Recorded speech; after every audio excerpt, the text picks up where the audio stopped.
ನಮಸ್ಕಾರ ಆತ್ಮೀಯ ಸ್ನೇಹಿತರೆ. I, Mr. Basavaraj Nippani, would like to welcome you all for Karnataka Academy YouTube education channel. Dear friends, as you all know, in our previous video class, we have discussed about one of the important topics of your GPSTR English syllabus, that is active voice and passive voice. ಆತ್ಮೀಯ ಸ್ನೇಹಿತರೆ, ತಮಗೆಲ್ಲರಿಗೂ ಮತ್ತೊಮ್ಮೆ ನಮಸ್ಕಾರಗಳು. ಇವತ್ತಿನ ಸಂಚಿಕೆಯಲ್ಲಿ ನಾವು GPSTR English ಸಿಲೆಬಸ್ನ ಮತ್ತೊಂದು ಪ್ರಮುಖವಾಗಿರ್ತಕ್ಕಂಥ topic direct and indirect speech ಬಗ್ಗೆ ಅಧ್ಯಯನ ಮಾಡೋಣ. ಹಾಗಾದರೆ ಸ್ನೇಹಿತರೆ, ಇವತ್ತಿನ ಸಂಚಿಕೆಯಲ್ಲಿ ಪ್ರತ್ಯಕ್ಷ ಮತ್ತು ಅಪ್ರತ್ಯಕ್ಷ ಮಾತು ಅಂತಂದ್ರೆ ಏನು, ಡೈರೆಕ್ಟ್ ಆ್ಯಂಡ್ ಇಂಡೈರೆಕ್ಟ್ ಸ್ಪೀಚ್ ಅಂತಂದ್ರೆ ಏನು, ಅದರಲ್ಲಿರ್ತಕ್ಕಂಥ ಮುಖ್ಯವಾಗಿರ್ತಕ್ಕಂಥ ನಿಯಮಗಳೇನು ಅಂತಕ್ಕಂಥದ್ದನ್ನು ಇವತ್ತಿನ ಸಂಚಿಕೆಯಲ್ಲಿ ನಾವು ಅಧ್ಯಯನ ಮಾಡೋಣ. So as you all know, this topic is very important. There will be many questions asked on the basis of direct speech and indirect speech. So I am coming out with two important parts of this topic. In first part we shall study about the rules of direct speech and indirect speech. ಸ್ನೇಹಿತರೆ, ಇವತ್ತಿನ ಸಂಚಿಕೆಯಲ್ಲಿ ನಾವು direct ಸ್ಪೀಚ್ನ ವಾಕ್ಯಗಳನ್ನು indirect ಸ್ಪೀಚ್ನಲ್ಲಿ ರೂಪಾಂತರ ಮಾಡ್ತಿರ್ತಕ್ಕಂಥ ಸಂದರ್ಭದಲ್ಲಿ follow ಮಾಡಬೇಕಾಗಿರ್ತಕ್ಕಂಥ ರೂಲ್ಗಳೇನು, ನಿಯಮಗಳೇನು, ಅದೇ ರೀತಿಯಾಗಿ direct ಸ್ಪೀಚನ್ನು ಯಾವ ರೀತಿಯಾಗಿ ಇಂಡೈರೆಕ್ಟ್ ಸ್ಪೀಚ್ನಲ್ಲಿ ರೂಪಾಂತರ ಮಾಡಬೇಕು, and what is mean by direct speech and what is mean by indirect speech ಅಂತಕ್ಕಂಥದ್ದನ್ನು ಇವತ್ತಿನ ಸಂಚಿಕೆಯಲ್ಲಿ ನಾವು ವಿವರವಾಗಿ ಅಧ್ಯಯನ ಮಾಡಲಿಕ್ಕೆ ಪ್ರಯತ್ನ ಪಡೋಣ. ಹಾಗಾದರೆ ನೇರವಾಗಿ let us come to the topic direct speech and indirect speech. ಹಾಗಾದರೆ ಡೈರೆಕ್ಟ್ ಸ್ಪೀಚ್ ಅಂತಂದ್ರೆ ಏನು, indirect speech ಅಂತಂದ್ರೆ ಏನು? Basically we know that we express words, we express speech in two different ways. The one is direct speech, another one is indirect speech. ನಾವು ಸಾಮಾನ್ಯವಾಗಿ ಮಾತುಗಳನ್ನು, ಅದು ನಮ್ಮ ಮಾತುಗಳಾಗಿರ್ಬೋದು ಅಥವಾ ಬೇರೆಯವರ ಮಾತುಗಳಾಗಿರ್ಬೋದು, ನಾವು ಎರಡು ವೇನಲ್ಲಿ ಏನು ಮಾಡ್ತೀವಿ, ಎಕ್ಸ್ಪ್ರೆಸ್ ಮಾಡ್ತೀವಿ. The first one is in direct way, another one is in indirect way. ಪ್ರತ್ಯಕ್ಷವಾಗಿ ಮತ್ತು ಪರೋಕ್ಷವಾಗಿ ನಾವು ಮಾತುಗಳನ್ನು ಏನು ಮಾಡ್ತೀವಿ, ಎಕ್ಸ್ಪ್ರೆಸ್ ಮಾಡ್ತೀವಿ. ಇಲ್ಲಿ ಸ್ಪೀಚ್ ಅಂತಕ್ಕಂಥ ಶಬ್ದ ಇದೆ, ನಿಮಗೆ ಗೊತ್ತು ಸ್ಪೀಚ್ ಅಂತಂದ್ರೆ ಏನು, ಮಾತು ಅಂತ ಅರ್ಥ. ಇಲ್ಲಿ ನಾವು ಮಾತುಗಳನ್ನು ಎರಡು ಮುಖ್ಯವಾಗಿರ್ತಕ್ಕಂಥ ವೇನಲ್ಲಿ ಎಕ್ಸ್ಪ್ರೆಸ್ ಮಾಡ್ತೇವೆ. ಒಂದು ಪ್ರತ್ಯಕ್ಷವಾಗಿ, ಇನ್ನೊಂದು ಅಪ್ರತ್ಯಕ್ಷವಾಗಿ. ಅಪ್ರತ್ಯಕ್ಷ ಅಂತಂದ್ರೆ ಏನು, ಪರೋಕ್ಷವಾಗಿ ಅಂತ ಅರ್ಥ. ಹಾಗಾದ್ರೆ ಡೈರೆಕ್ಟ್ ಸ್ಪೀಚ್ ಅಂತಂದ್ರೆ ಏನು? Direct speech means it is nothing but actual words of speaker. We express actual words of speaker in his own way. ಅಂತಂದ್ರೆ ಯಾವುದೇ ಒಬ್ಬ ವ್ಯಕ್ತಿ ಮಾತನಾಡಿರ್ತಾನೆ, ಆ ವ್ಯಕ್ತಿಯ ಮಾತುಗಳನ್ನು ಆ ವ್ಯಕ್ತಿ ಮಾತನಾಡಿರುವಂತ ರೀತಿಯಲ್ಲೇನೆ ಅವುಗಳನ್ನು ಎಕ್ಸ್ಪ್ರೆಸ್ ಮಾಡ್ತಕ್ಕಂಥ ಒಂದು ವಿಧಕ್ಕೆ ನಾವೇನಂತ ಕರಿತೀವಿ, ಡೈರೆಕ್ಟ್ ಸ್ಪೀಚ್ ಅಂತ ಕರಿತೀವಿ. ಹಾಗಾದ್ರೆ ಇಂಡೈರೆಕ್ಟ್ ಸ್ಪೀಚ್ ಅಂತಂದ್ರೆ ಏನು? When we express actual words of speaker into our own words. ಅಂತಂದ್ರೆ ಬೇರೆ ಒಬ್ಬ ವ್ಯಕ್ತಿ ಮಾತನಾಡಿರ್ತಕ್ಕಂಥ ಮಾತುಗಳನ್ನು ನಮ್ಮ ಮಾತುಗಳನ್ನಾಗಿ ಪರಿವರ್ತಿಸಿ ರೂಪಾಂತರ ಮಾಡ್ತಕ್ಕಂಥ ಒಂದು ವಿಧಕ್ಕೆ ನಾವೇನಂತ ಕರಿತೀವಿ, ಇನ್ ಡೈರೆಕ್ಟ್ ಸ್ಪೀಚ್ ಅಂತ ಕರಿತೀವಿ. ಅದಕ್ಕೆ ನಾವು ಕನ್ನಡದಲ್ಲಿ ಏನಂತ ಕರಿತೀವಿ, ಪ್ರತ್ಯಕ್ಷ ಮಾತು ಮತ್ತು ಅಪ್ರತ್ಯಕ್ಷ ಮಾತು. ನಾವು ಸಾಕಷ್ಟು ಸಂದರ್ಭಗಳಲ್ಲಿ ನಮ್ಮ ಫ್ರೆಂಡ್ಸು ಅಥವಾ ನಮ್ಮ ಟೀಚರ್ಸು, ನಮ್ಮ ರಿಲೇಟಿವ್ಸು, ಬೇರೆ ಯಾವುದೋ ವ್ಯಕ್ತಿಗಳು ಹೇಳಿರ್ತಕ್ಕಂಥ ಮಾತುಗಳನ್ನು ನಾವು ನಮ್ಮ ಮಾತುಗಳನ್ನಾಗಿ ಪರಿವರ್ತಿಸಿ ಹೇಳುತ್ತೇವೆ. We express the actual words of speaker into our own words. That is what we study as indirect speech in English language. So basically this is also known as reporting speech and reported speech. Reporting speech and reported speech.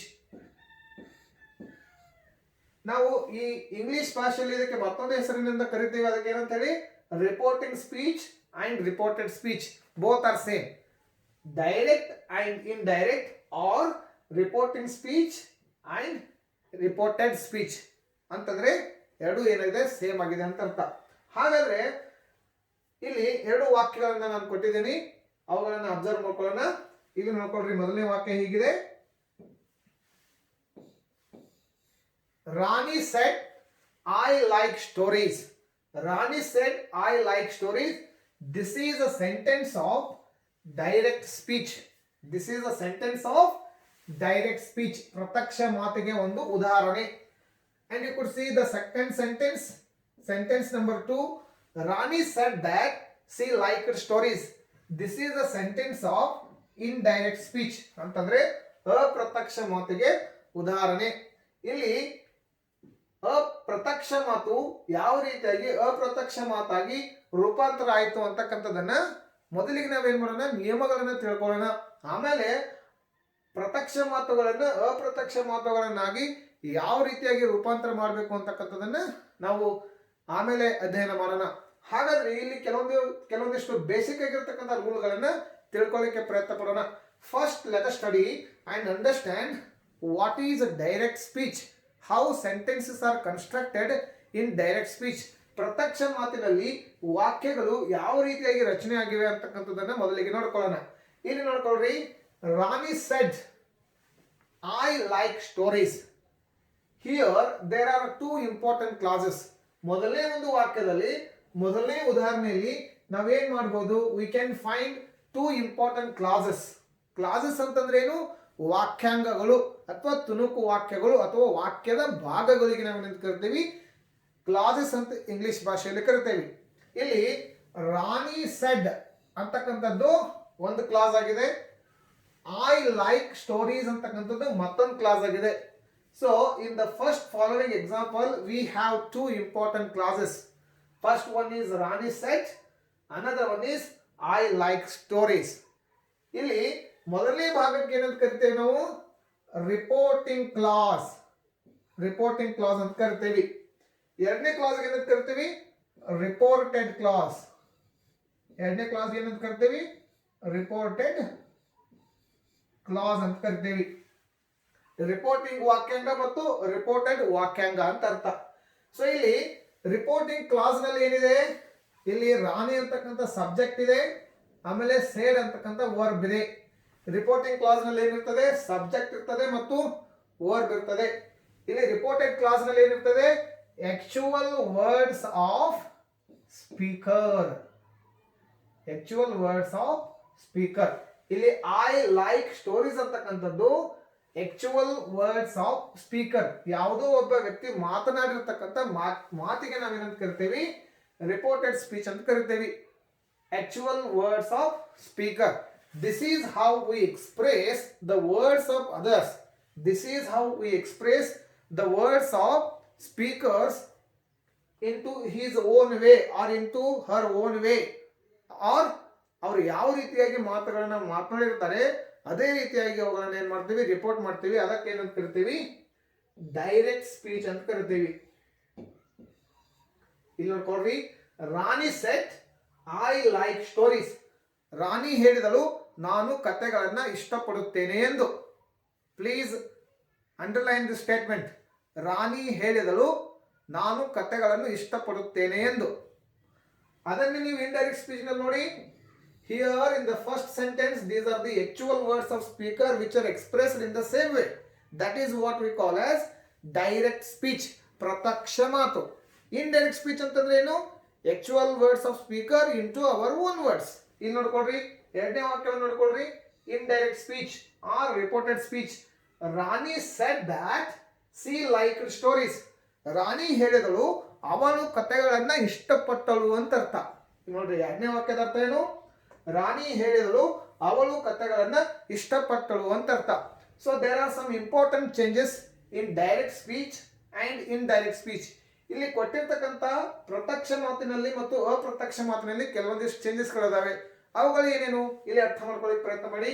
ಇಲ್ಲಿ Rani said ಅಂತಕ್ಕಂಥದ್ದಿದೆ, I like stories ಅಂತಕ್ಕಂಥದ್ದಿದೆ. ಇಲ್ಲಿ ಕೆಲವೊಂದಿಷ್ಟು ಚೇಂಜಸ್ಗಳನ್ನ ನೋಡ್ತೇವೆ. ಇಲ್ಲಿ ಮೊದಲನೇ ವಾಕ್ಯದಲ್ಲಿ, ಪ್ರತ್ಯಕ್ಷ ವಾಕ್ಯದಲ್ಲಿ, actual words of speaker are always put within inverted comma. This can be only seen in direct speech. ಪ್ರತ್ಯಕ್ಷ ಮಾತಿನಲ್ಲಿ ಆಕ್ಚುಯಲ್ ವರ್ಡ್ಸ್ ಆಫ್ ಸ್ಪೀಕರ್ ಏನಿರ್ತವೆ ಅಥವಾ ಸ್ಟೇಟ್ಮೆಂಟ್ ಏನಿರ್ತದೆ ಅದು ಯಾವಾಗಲೂ ಡಬಲ್ ಇನ್ವೈಟೆಡ್ ಕಾಮಾ ನಲ್ಲಿ ಇರ್ತದೆ. ಇಲ್ಲಿ ನೋಡ್ಕೊಳ್ರಿ, I like stories. This statement, this clause is put within double invited comma. This can be seen in ಪ್ರತ್ಯಕ್ಷ ಮಾತು or direct speech. ಬಟ್ ಯಾವಾಗ ನಾವು ಇಂಡೈರೆಕ್ಟ್ ಸ್ಪೀಚ್ ನಲ್ಲಿ ರೂಪಾಂತರ ಮಾಡ್ತೇವೆ ಅಲ್ಲಿ ಯಾವುದೇ ರೀತಿಯಾಗಿರ್ತಕ್ಕಂಥ ಇನ್ವೈಟೆಡ್ ಕಾಮ ಇರೋದಿಲ್ಲ.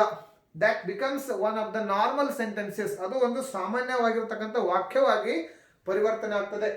ಆಮೇಲೆ there are some basic changes which you could observe here. ಇಲ್ಲಿ ರಾಣಿ ಸೆಡ್ ಇದೆ, as it is Rani said ಇದೆ.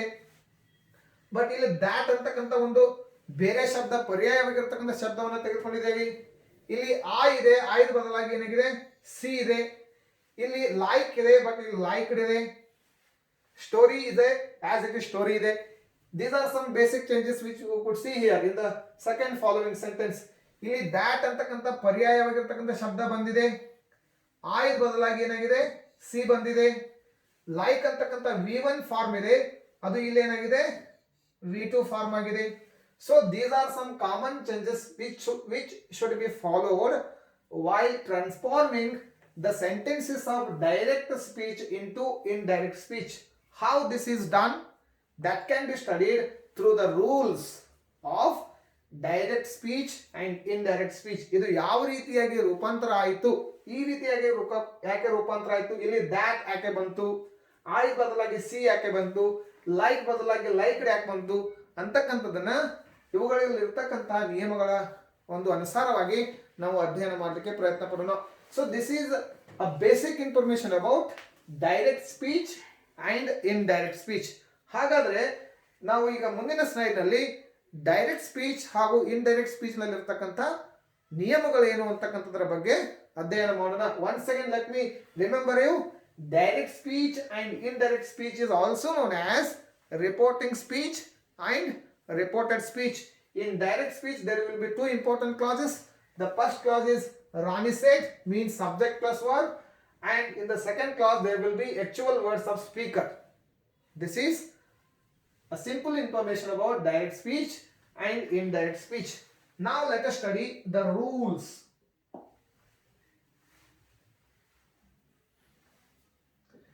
If the reporting verb, if the reporting verb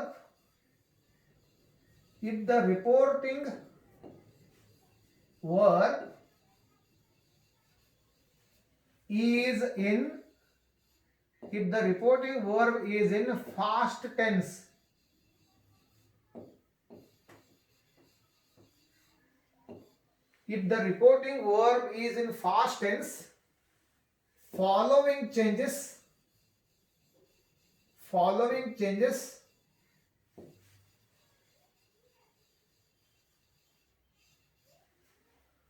if the reporting verb is in fast tense, following changes take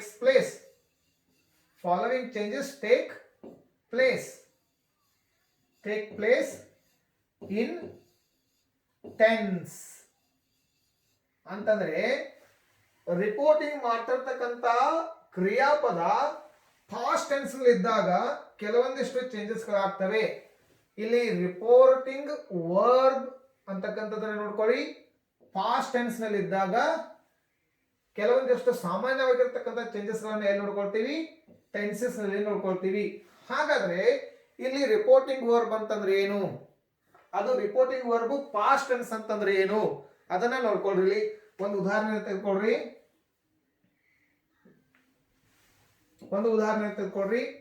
Sarala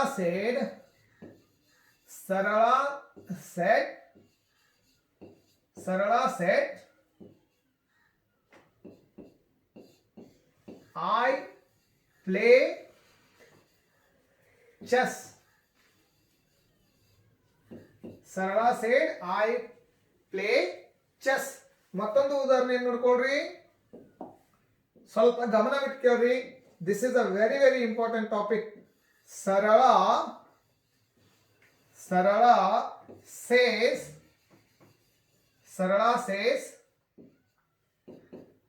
I play chess. ಇಲ್ಲಿ ನೋಡ್ಕೊಳ್ರಿ, there are two important sentences. ಇಲ್ಲಿ ನೋಡ್ಕೊಳ್ರಿ ಏನಿದೆ, ಮೊದಲನೇ ಒಂದು rule ಏನಿದೆ ಇಲ್ಲಿ, ಮೊದಲನೇ rule ಹೀಗಿದೆ, if the reporting verb is in past tense, following changes takes place in tense. ಯಾವ್ಯಾವ ಚೇಂಜಸ್ ಟೆನ್ಸ್ ನಲ್ಲಿ ಆಗ್ತವೆ, ಕಾಲಗಳಲ್ಲಿ ಯಾವ ರೀತಿಯಾಗಿರ್ತಕ್ಕಂಥ ಬದಲಾವಣೆಗಳಾಗ್ತವೆ ಅಂತಕ್ಕಂಥದ್ದನ್ನ ನೋಡೋಣ.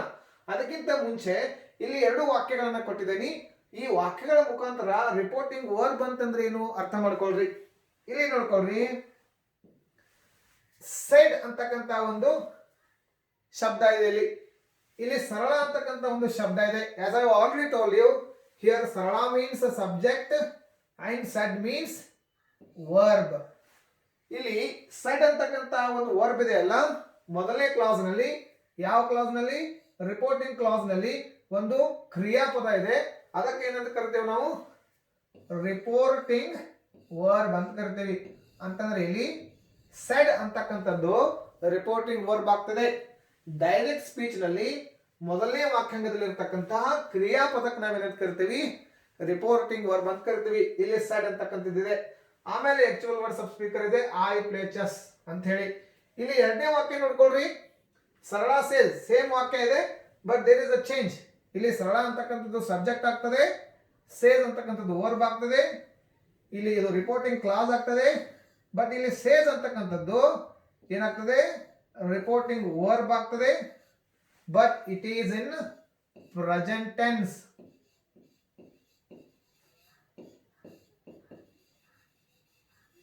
It is in present tense, but in the first sentence, said is in past tense. Past tense. ಇಲ್ಲಿ ನೋಡ್ಕೊಳ್ರಿ, ಸ್ವಲ್ಪ ಸರಳ said reporting verb is in past tense. Then you could go to this rule. If the reporting verb is in past tense, following changes take place in tenses. ಒಂದು ವೇಳೆ direct speech ನಲ್ಲಿ report ಮಾಡ್ತಿರ್ತಕ್ಕಂಥ ಕ್ರಿಯಾಪದ past tense ನಲ್ಲಿ ಇದ್ರೆ tenses ಗಳಲ್ಲಿ ಸಾಕಷ್ಟು changes ಗಳನ್ನ ನೋಡುತ್ತೇವೆ. ಹಾಗಾದ್ರೆ ಒಂದು ವೇಳೆ ರಿಪೋರ್ಟಿಂಗ್ ವರ್ಬ್ ಪ್ರೆಸೆಂಟ್ ಟೆನ್ಸ್ ನಲ್ಲಿ ಇದ್ರೆ ಏನೇನು ಚೇಂಜಸ್ ಆಗೋದಿಲ್ಲ. If the reporting verb is in present tense, if the reporting verb is in present tense, there will be no changes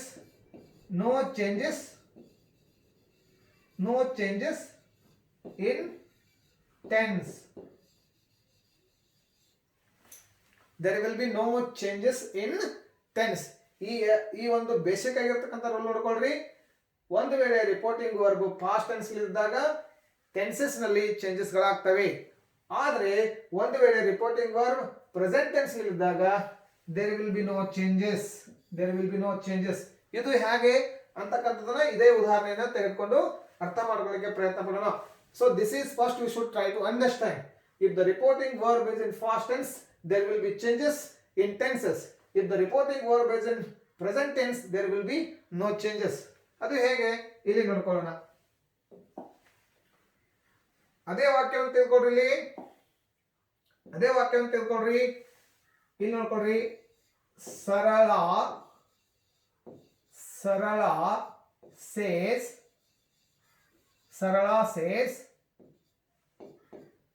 I play chess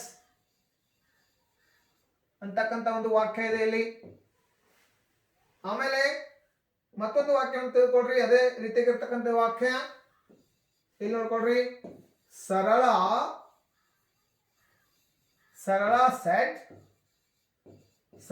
set I play chess. ಈ ಎರಡು ವಾಕ್ಯವನ್ನು ನೋಡ್ಕೊಳ್ರಿ, ನಿಮ್ಗೆ ಈಸಿಯಾಗಿ ಅರ್ಥ ಆಗುತ್ತೆ. As we have already learned the rule, if the reporting verb is in past tense, there will be many changes in the tenses. If the reporting verb is in present tense, there will be no changes. ಹಾಗಾದ್ರೆ ಈ ಮೊದಲನೇ ವಾಕ್ಯವನ್ನ ನಾವು ಇವಾಗ ಏನ್ ಮಾಡೋಣ, in direct speech ನಲ್ಲಿ ರೂಪಾಂತರ ಮಾಡೋಣ. ಇಲ್ಲಿ ನೋಡ್ಕೊಳ್ರಿ, ಸರಳ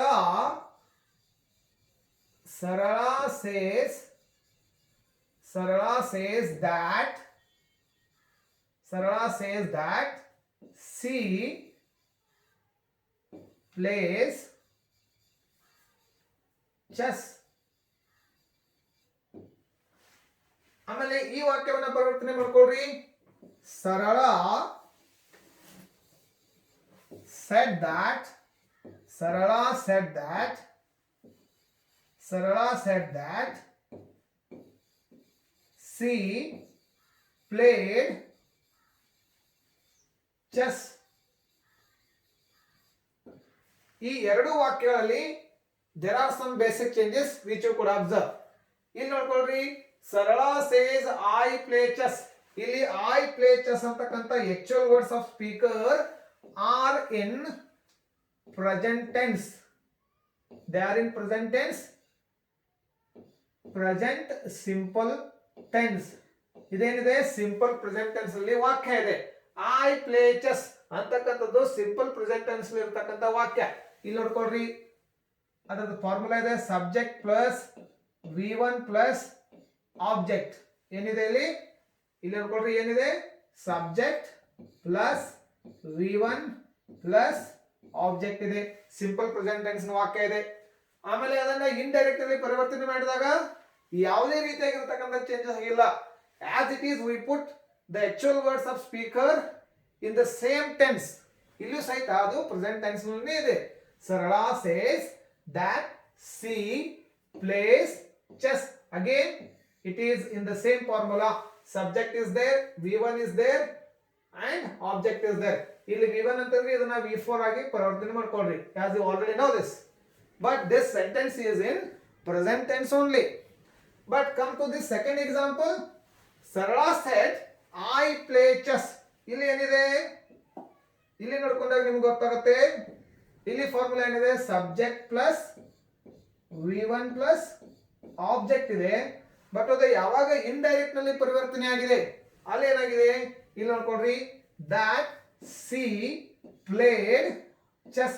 ಇಲ್ಲಿ ಏನ್ ಬಂದಿದೆ, ಇವಾಗ subject plus V2 plus object ಅಂತಂದ್ರೆ ಎರಡನೇ ಉದಾಹರಣೆಯಲ್ಲಿ ಡೈರೆಕ್ಟ್ ಸ್ಪೀಚ್ ನಲ್ಲಿ ವಾಕ್ಯ ಸಿಂಪಲ್ ಪ್ರೆಸೆಂಟ್ ಟೆನ್ಸ್ ನಲ್ಲಿ ಇದೆ.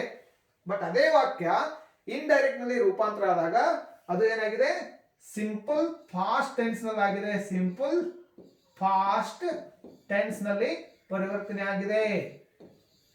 ಇಲ್ಲೇನಿದೆ, ಸಿಂಪಲ್ ಪ್ರೆಸೆಂಟ್ ಟೆನ್ಸ್ ನಲ್ಲಿದೆ. ಸಿಂಪಲ್ ಪ್ರೆಸೆಂಟ್ ಟೆನ್ಸ್ ನ ವಾಕ್ಯ ಸಿಂಪಲ್ ಪಾಸ್ಟ್ ಆಗಿ ರೂಪಾಂತರ ಆಗಿದೆ. So this is how we could see changes in the following tenses when the reporting verb is in past tense. So ಹಾಗಾದ್ರೆ ಯಾವ ರೀತಿಯಾಗಿರ್ತಕ್ಕಂಥ ಚೇಂಜಸ್ ಗಳಾಗ್ತವೆ ಅಂತಕ್ಕಂಥದ್ದನ್ನ ಇಲ್ಲಿ ನೋಡ್ಕೊಳ್ರಿ. I hope you are observing these two examples. Here the reporting verb is in present tense, so there will be no change. But in the second following sentence, the reporting verb is in past tense, so this is changed to simple past tense. Means there is a rule that simple present tense sentence will be changed into simple past tense. And what are these following changes? Let us study here in the next slide.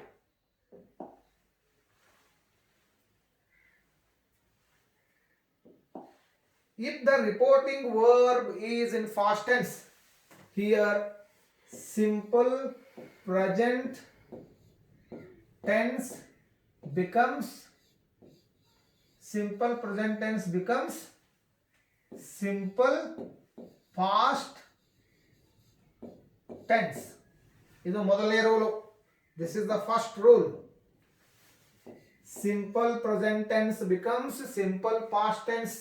Second one, present continuous tense becomes present continuous tense becomes past continuous tense. Simple present tense becomes simple past tense. Present continuous becomes past continuous. And the next one, present perfect tense becomes past perfect tense. Then next one, the fourth type of present tense, that is present perfect continuous tense becomes past perfect continuous tense. I hope you are getting this point. And the next tense, that is past tense. ಇವಾಗ simple past, simple past tense becomes, simple past tense becomes fast perfect tense. ನೋಡ್ರಿ ಇಲ್ಲಿ simple present tense ಇದ್ದದ್ದು ಏನಾಗಿದೆ, simple past ಆಗಿದೆ. Present continuous ಇದ್ದದ್ದು ಏನಾಗಿದೆ, past continuous ಆಗಿದೆ. Present perfect tense ಇದ್ದದ್ದು ಏನಾಗಿದೆ, ಪಾಸ್ಟ್ ಪರ್ಫೆಕ್ಟ್ ಟೆನ್ಸ್ ಆಗಿದೆ. ಪ್ರೆಸೆಂಟ್ ಪರ್ಫೆಕ್ಟ್ ಕಂಟಿನ್ಯೂಸ್ ಟೆನ್ಸ್ ಇದ್ದದ್ದು ಏನಾಗಿದೆ, ಪಾಸ್ಟ್ ಪರ್ಫೆಕ್ಟ್ ಕಂಟಿನ್ಯೂಸ್ ಟೆನ್ಸ್ ಆಗಿದೆ. ಆಮೇಲೆ ಸಿಂಪಲ್ ಪಾಸ್ಟ್ ಇದ್ದದ್ದು ಏನಾಗುತ್ತೆ, ಪಾಸ್ಟ್ ಪರ್ಫೆಕ್ಟ್ ಟೆನ್ಸ್ ಆಗುತ್ತೆ. ಆಮೇಲೆ ನೆಕ್ಸ್ಟ್ ಪಾಸ್ಟ್ ಕಂಟಿನ್ಯೂಸ್ ಏನಾಗುತ್ತೆ, ಪಾಸ್ಟ್ ಕಂಟಿನ್ಯೂಸ್ ಟೆನ್ಸ್ ಇದ್ದದ್ದು ಏನಾಗುತ್ತೆ, it becomes simple past becomes past perfect tense. Past continuous becomes past perfect continuous tense. Past continuous tense ಇದ್ದದ್ದು past perfect continuous tense ಆಗುತ್ತೆ. ಆಮೇಲೆ next one past perfect ಇದ್ದದ್ದು ಏನಾಗುತ್ತೆ, past perfect tense ಇದ್ದದ್ದು ಏನಾಗುತ್ತೆ, no change.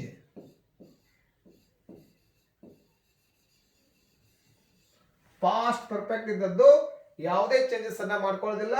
So means it will be as it is in direct speech also. Then the next eight one, past perfect continuous tense. Past perfect continuous tense also will be not having any change, means no change. ಇಲ್ಲಿ ನೋಡ್ಕೊಳ್ರಿ, this is all about present tense and past tense. Simple present tense becomes simple past tense, present continuous becomes past continuous, present perfect tense becomes past perfect tense, present perfect continuous becomes past perfect continuous, simple past tense becomes past perfect tense, past continuous becomes past perfect continuous, past perfect tense becomes no change, past perfect continuous tense becomes no change. This is all about present tense and past tense. When the reporting verb is in past tense, for example said, reporting verb ಯಾವಾಗ past tense ನಲ್ಲಿ ಇರುತ್ತದೆ ಅಥವಾ V2 form ನಲ್ಲಿ ಇರುತ್ತದೆ. V2 form ನಲ್ಲಿ ಇದ್ದಾಗ ಈ ರೀತಿಯಾಗಿರ್ತಕ್ಕಂಥ ಚೇಂಜಸ್ ಗಳನ್ನು ನಾವು ಏನ್ ಮಾಡಬಹುದು, ಟೆನ್ಸಸ್ ನಲ್ಲಿ ನೋಡಬಹುದು. Then what about future tense? Future tense ನಲ್ಲಿ ಯಾವ ರೀತಿಯಾಗಿರ್ತಕ್ಕಂತಹ ಬದಲಾವಣೆಗಳಾಗ್ತವೆ ಅಂತಕ್ಕಂಥದ್ದನ್ನು ನೋಡ್ಕೊಳ್ರಿ.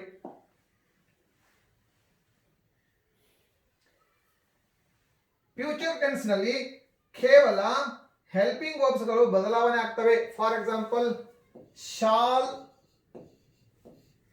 ಆರ್ ವಿಲ್ ಇದ್ದದ್ದು ಏನಾಗುತ್ತೆ, ಶಾಲ್ ಆರ್ ವಿಲ್ ಇದ್ದದ್ದು ವುಡ್ ಆಗುತ್ತೆ, ವುಡ್ ಅಂಡ್ ಶುಡ್ ಆಗುತ್ತೆ. ಶಾಲ್ ಇದ್ದದ್ದು ಶುಡ್ ಆಗುತ್ತೆ, ವಿಲ್ ಇದ್ದದ್ದು ವುಡ್ ಆಗುತ್ತೆ. Shall will becomes would, should will becomes would, shall becomes should. This is how in future tense the shall and the will become would and should. Shall be writing, for example shall, ಇಲ್ಲಿ ನೋಡ್ಕೊಳ್ರಿ, shall be ಅಂತಿತ್ತು, shall be ಅಂತಿತ್ತು for example. ಅದನ್ನು ಯಾವ ರೀತಿಯಾಗಿ change ಮಾಡ್ಕೊಳ್ತೀವಿ, ಇಲ್ಲಿ for example ಏನಿದೆ, ಶಾಲ್ ಬಿ ಅಂತಿದೆ, ಅದೇನಾಗತ್ತೆ, ಶುಡ್ ಬಿ ಆಗತ್ತೆ, ಶುಡ್ ಬಿ ಆಗತ್ತೆ. ವಿಲ್ ಬಿ ಅಂತಿದ್ದು ಫಾರ್ ಎಕ್ಸಾಂಪಲ್ ವಿಲ್ ಬಿ ಇದ್ದಾಗ ವುಡ್ ಬಿ ಆಗತ್ತೆ. ಶಾಲ್ ಬಿ ರೈಟಿಂಗ್ ಇತ್ತಂತಂದ್ರೆ should be writing, will be writing ಇತ್ತಂತಂದ್ರೆ would be writing. Shall have, ಇಲ್ಲಿ ಶಾಲ್ ಹ್ಯಾವ್ ಇತ್ತು ಒಂದು ಹೇಳಿ, ಶಾಲ್ ಹ್ಯಾವ್, ಶಾಲ್ ಹ್ಯಾವ್ ಇದ್ದಾಗ, ವಿಲ್ ಹ್ಯಾವ್ ಇದ್ದಾಗ ವಿಲ್ ಹ್ಯಾವ್ ಇದ್ದಾಗ ಏನಾಗುತ್ತೆ, ಇಲ್ಲಿ should have, should have, would have,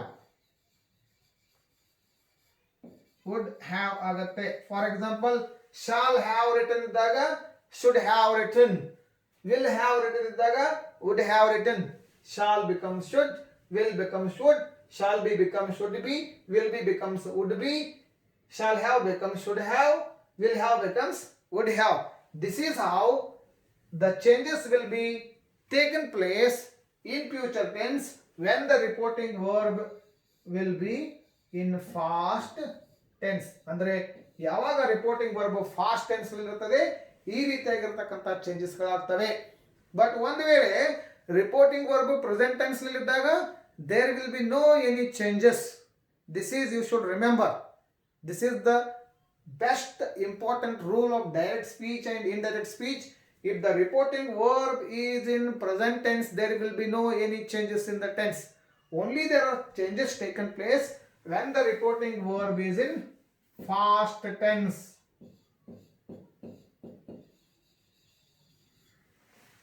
Okay, when the reporting verb is in past tense, then only we could see all the changes.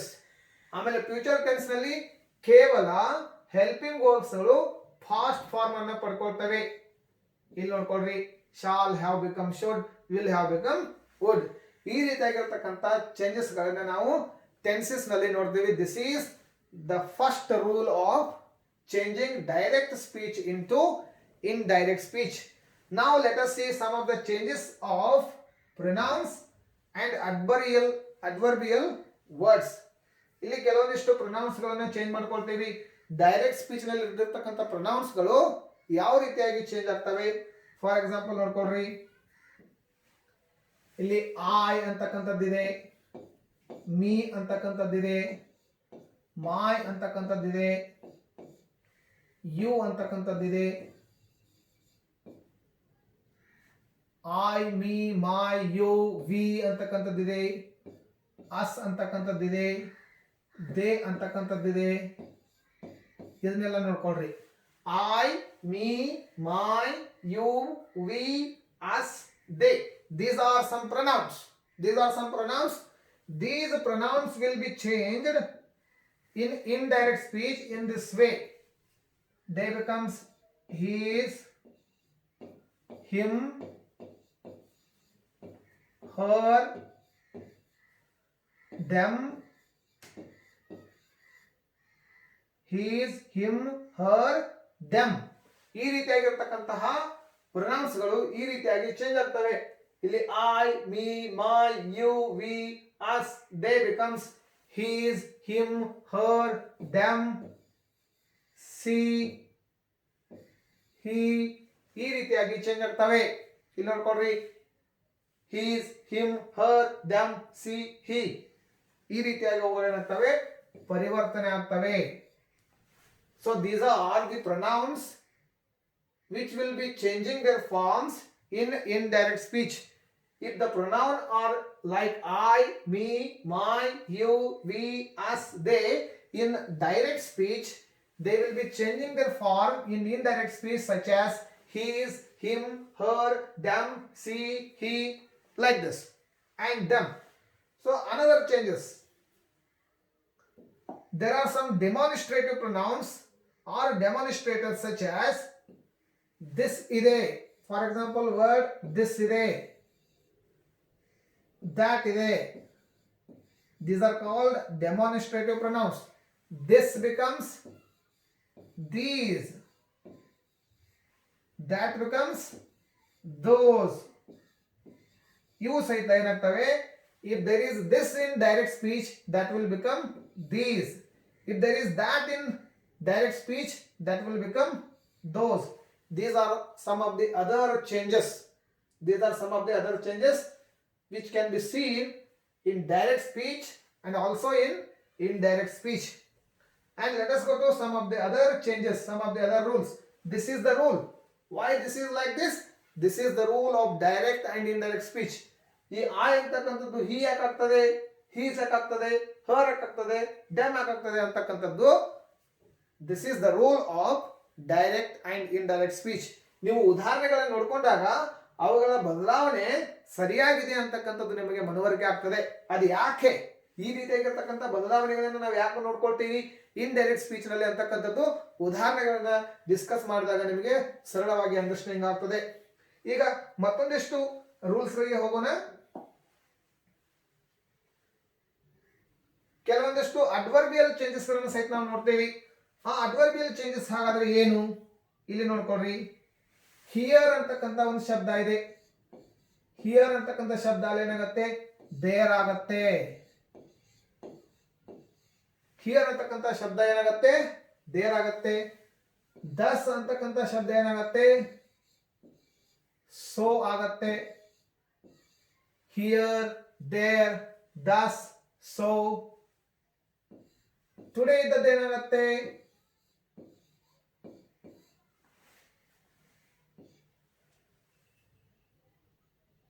Yesterday ಇದ್ದದ್ದು ಏನಾಗತ್ತೆ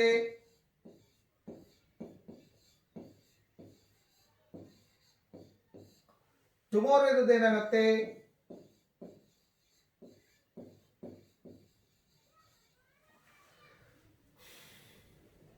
ಇಲ್ಲಿ ನೋಡ್ಕೊಳ್ರಿ.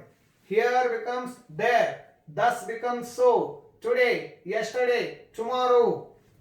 ಆಮೇಲೆ ago ಇದ್ದದ್ದು ಏನಾಗತ್ತೆ ಇಲ್ಲಿ ಎಗೋ ಇದ್ದದ್ದು ಬಿಫೋರ್ ಆಗತ್ತೆ. ಇಲ್ಲಿ ನೋಡ್ಕೊಳ್ಬೇಕು. Today becomes that day. Today becomes that day. Yesterday becomes previous day.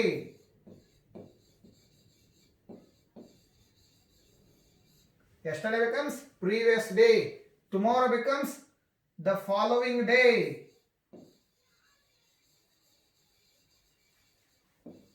The following day or next day.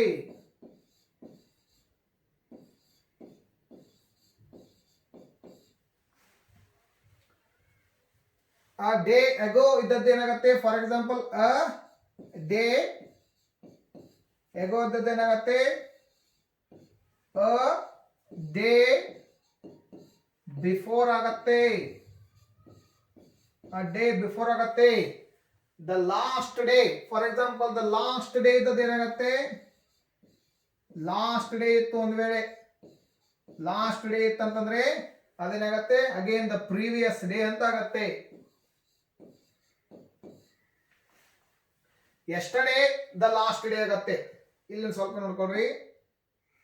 ಎಸ್ಟರ್ಡೇನು ಸಹಿತ ಏನಾಗುತ್ತೆ ದ ಲಾಸ್ಟ್ ಡೇ ಆಗತ್ತೆ. ಒಂದೊಂದು ಸಾರಿ ಇದೇನಾಗುತ್ತೆ ದ ಲಾಸ್ಟ್ ಡೇ ಅಂತ ಮಾಡ್ಕೊಳ್ಬಹುದು. ದ ಲಾಸ್ಟ್ ಡೇ ಇದೇ ಲಾಸ್ಟ್ ಡೇ ಬಂದಾಗ ಏನಾಗುತ್ತೆ ಪ್ರೀವಿಯಸ್ ಡೇ.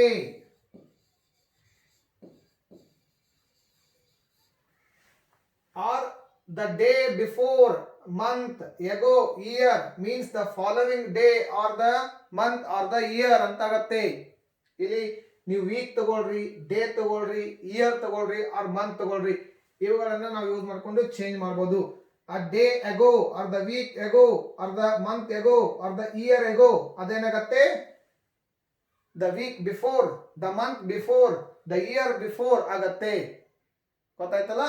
ಈ ರೀತಿಯಾಗಿರ್ತಕ್ಕಂಥ ಅಡ್ವರ್ಬಿಯಲ್ ಚೇಂಜಸ್ ಗಳನ್ನ ಸಹಿತ ನಾವೇನ್ ಮಾಡ್ತೇವೆ ಡೈರೆಕ್ಟ್ ಮತ್ತು ಇಂಡೈರೆಕ್ಟ್ ನಲ್ಲಿ ನೋಡ್ತೇವೆ.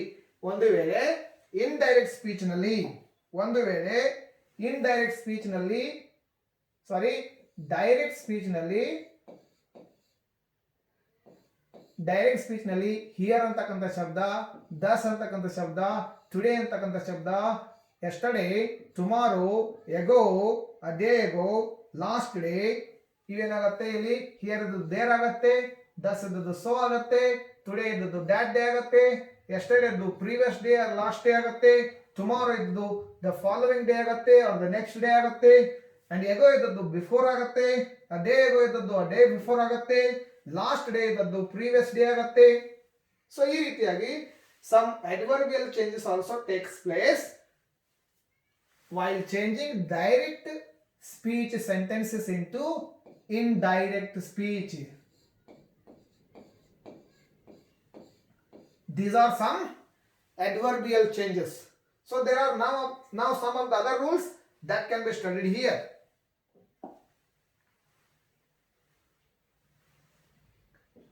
I hope you are getting all these points. Now let us see the next rule. If the reporting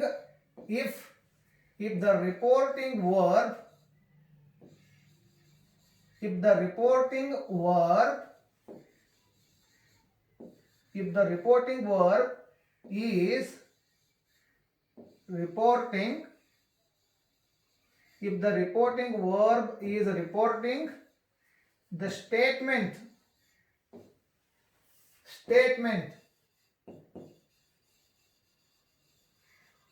ಅಂತಂದ್ರೆ ಯಾವ ಒಂದು reporting verb, for example reporting verb ಅಂತಂದ್ರೆ ಏನಿರುತ್ತೆ ನೋಡ್ಕೊಳ್ರಿ. ಉದಾಹರಣೆಗಾಗಿ ಸೆಡ್ ಅಂತಕ್ಕಂಥದ್ದು ಇದೆ ಅಥವಾ ಸೇ ಅಂತಕ್ಕಂಥದ್ದು ಇದೆ. ಇದಕ್ಕೆ ಏನಂತ ಕರಿತೇವೆ ನಾವು? ಇದಕ್ಕೇನಂತ ಕರಿತೀವಿ? ರಿಪೋರ್ಟಿಂಗ್ ವರ್ಬ್ ಅಂತ ಕರಿತೀವಿ. Said or say. Say is in present tense, said is in past tense. This is what we call as reporting verb. So ಯಾವಾಗ ಈ ರಿಪೋರ್ಟಿಂಗ್ ವರ್ಬ್ ಏನನ್ನ ರಿಪೋರ್ಟ್ ಮಾಡ್ತಾ ಇರಬೇಕು? ಸ್ಟೇಟ್ಮೆಂಟ್ ಅನ್ನ ರಿಪೋರ್ಟ್ ಮಾಡ್ತಾ ಇರಬೇಕು. ಸ್ಟೇಟ್ಮೆಂಟ್ ಅಂದ್ರೆ ಏನಿಲ್ಲಿ? ಅಸರ್ಟಿವ್ ವಾಕ್ಯಗಳನ್ನ, ಸಿಂಪಲ್ ಆಗಿರತಕ್ಕಂಥ ವಾಕ್ಯಗಳನ್ನ.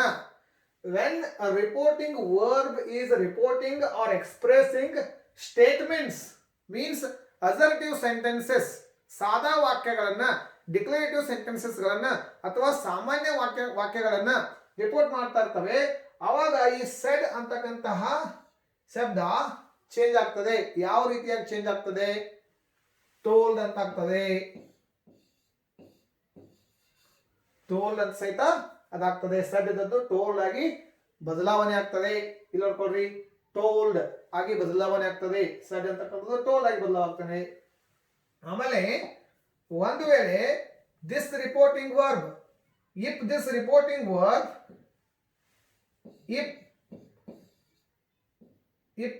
reporting verb is reporting, if the reporting verb is reporting yes no type questions, yes or no type questions and WH questions. ಇಲ್ಲಿ WHQ ಅಂತಂದ್ರೆ WH questions ಅಂತ ಅರ್ಥ ಮಾಡ್ಕೊಳ್ರಿ. ಇಲ್ಲಿ if the reporting verb is reporting the statement means then the said or say becomes told ಆಗತ್ತೆ. Then in the second rule, if the reporting verb is reporting any question, that may be yes no type question or WH question, then ಏನಾಗತ್ತೆ? ಇಲ್ಲಿ ಈ ರೀತಿಯಾಗಿದ್ದು indirect ನಲ್ಲಿ ಈ said ಅಂತಕ್ಕಂಥ ಶಬ್ದ indirect speech ನಲ್ಲಿ ಏನಾಗಿ ಪರಿವರ್ತನೆ ಆಗ್ತದೆ? Asked, inquired.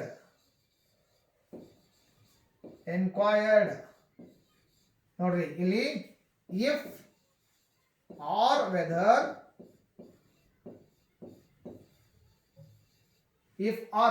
ಅಂತಕ್ಕಂಥದ್ದು ಯಾವಾಗ ಬರುತ್ತೆ? if or whether asked, inquired. ಒಂದು ವೇಳೆ ಎಸ್ ನೋ ಟೈಪ್ ಕ್ವಶನ್ ಇದ್ದಾಗ if or whether asked or inquired.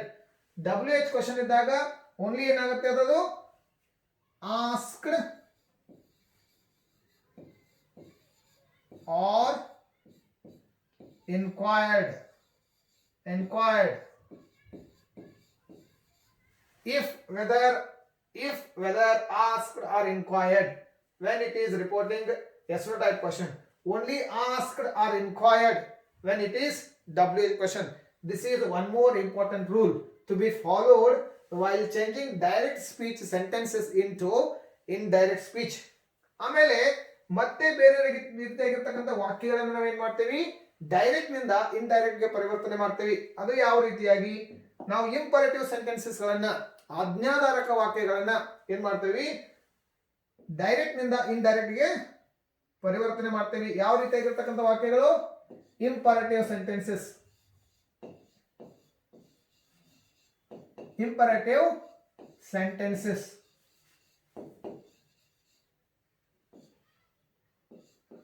ಈ ಇಂಪರೇಟಿವ್ ಸೆಂಟೆನ್ಸಸ್ ಗಳನ್ನ ಡೈರೆಕ್ಟ್ ನಿಂದ ಇಂಡೈರೆಕ್ಟ್ ನಲ್ಲಿ ಪರಿವರ್ತನೆ ಮಾಡ್ತಿರ್ತಕ್ಕಂಥ ಸಂದರ್ಭದಲ್ಲಿ ಸೆಡ್ ಅಂತಕ್ಕಂಥ ರಿಪೋರ್ಟಿಂಗ್ ವರ್ಬ್ ಏನಾಗುತ್ತೆ,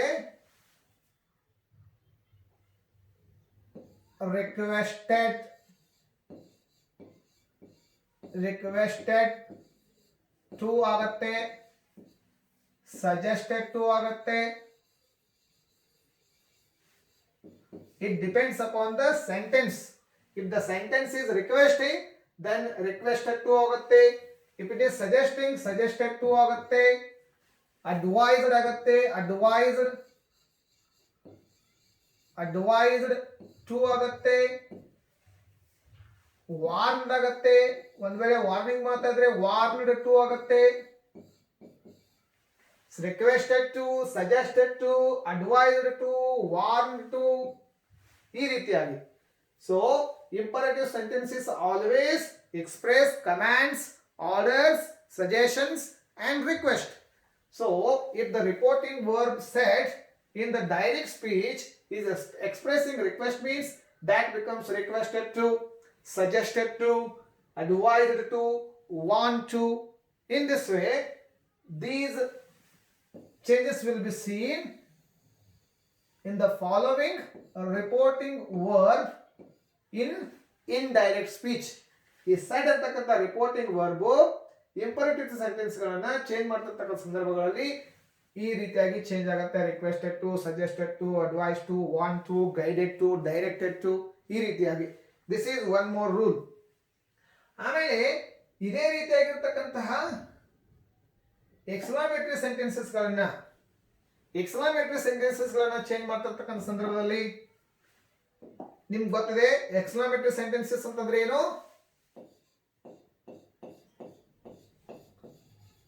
ಎಕ್ಸ್ಕ್ಲಾಮೇಟರಿ ಸೆಂಟೆನ್ಸಸ್ ಅಂತಂದ್ರೆ ಉದ್ವೇಗದ ವಾಕ್ಯಗಳು. ನಾವು ಭಾವಸೂಚಕ ವಾಕ್ಯಗಳನ್ನ ಚೇಂಜ್ ಮಾಡ್ತಿರ್ತಕ್ಕಂಥ ಸಂದರ್ಭಗಳಲ್ಲಿ ಎಕ್ಸ್ಕ್ಲಾಮೇಟರಿ ಸೆಂಟೆನ್ಸಸ್ ಗಳನ್ನ ಚೇಂಜ್ ಮಾಡ್ತಿರ್ತಕ್ಕಂಥ ಸಂದರ್ಭಗಳಲ್ಲಿ ರಿಪೋರ್ಟಿಂಗ್ ವರ್ಬ್ ಸೆಡ್ ಇದ್ದದ್ದು ಏನಾಗುತ್ತೆ? ಇಲ್ಲಿ ನೋಡ್ರಿ, ಈ ರೀತಿಯಾಗಿ ಚೇಂಜ್ ಆಗುತ್ತೆ. Expressed in wonder,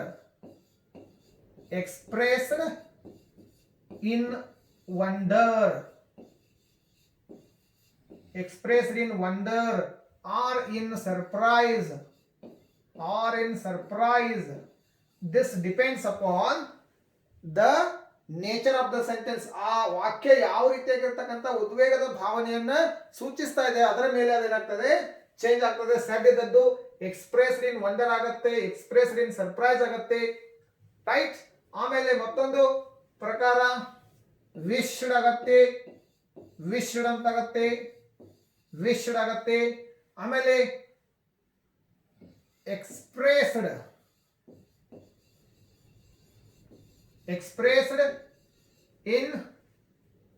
expressed in wonder, expressed in surprise, expressed in angry.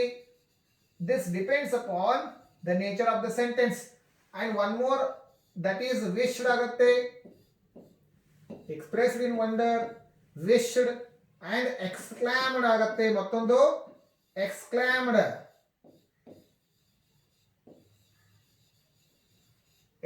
ಅಂತಕ್ಕಂತಹ ಒಂದು ಶಬ್ದವಾಗಿ ಸಹಿತ ಸೆಡ್ ಅಂತಕ್ಕಂತಹ ರಿಪೋರ್ಟಿಂಗ್ ವರ್ಬ್ ಏನಾಗುತ್ತೆ, ಚೇಂಜ್ ಆಗುತ್ತೆ. ಈ ಸೆಡ್ ಅಂತಕ್ಕಂಥ ರಿಪೋರ್ಟಿಂಗ್ ವರ್ಬ್ ಏನಾಗುತ್ತೆ, ಇಂಡೈರೆಕ್ಟ್ ಸ್ಪೀಚ್ ನಲ್ಲಿ ಎಕ್ಸ್ಪ್ರೆಸ್ಡ್ ಇನ್ ವಂಡರ್ ಆಗುತ್ತೆ, ಎಕ್ಸ್ಪ್ರೆಸ್ಡ್ ಇನ್ ಸರ್ಪ್ರೈಸ್ ಆಗುತ್ತೆ, ವಿಶ್ಡ್ ಆಗುತ್ತೆ, ಎಕ್ಸ್ಪ್ರೆಸ್ಡ್ ಇನ್ ಆಂಗರ್. ಇದನ್ನ ಏನ್ ಮಾಡ್ಕೊಳ್ರಿ, ಆಂಗರ್ ಮಾಡ್ಕೊಳ್ರಿ. ಎಕ್ಸ್ಪ್ರೆಸ್ಡ್ ಇನ್ ಆಂಗರ್ ಆಗುತ್ತೆ. ಆಮೇಲೆ ಎಕ್ಸ್ಕ್ಲಾಮ್ಡ್ ಅಂತ ಆಗುತ್ತೆ. So this is how the reporting verb will be changed in indirect speech. This is the another basic rule while changing direct sentences into indirect speech. So these are some basic rules, and there is one more simple rule, that is the last and final rule while changing direct speech sentences into indirect speech. That is like this: if the reporting verb if the reporting verb if the reporting verb is in present tense, present or present perfect or present perfect. ಇಲ್ಲಿ present ಅಂತಂದ್ರೆ ಏನು, simple present ಅಂತ ತಿಳ್ಕೊಳ್ರಿ. Present perfect if the reporting verb is in simple present tense or in present perfect tense or in future tense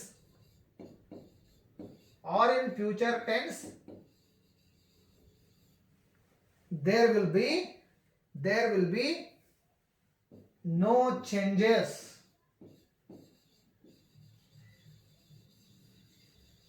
So this is the final rule of changing direct speech into indirect speech. ಇಲ್ಲಿ ನೋಡ್ಕೊಳ್ಳಿ, if the reporting verb is in simple present tense or in present perfect tense or in future tense, there will be no change.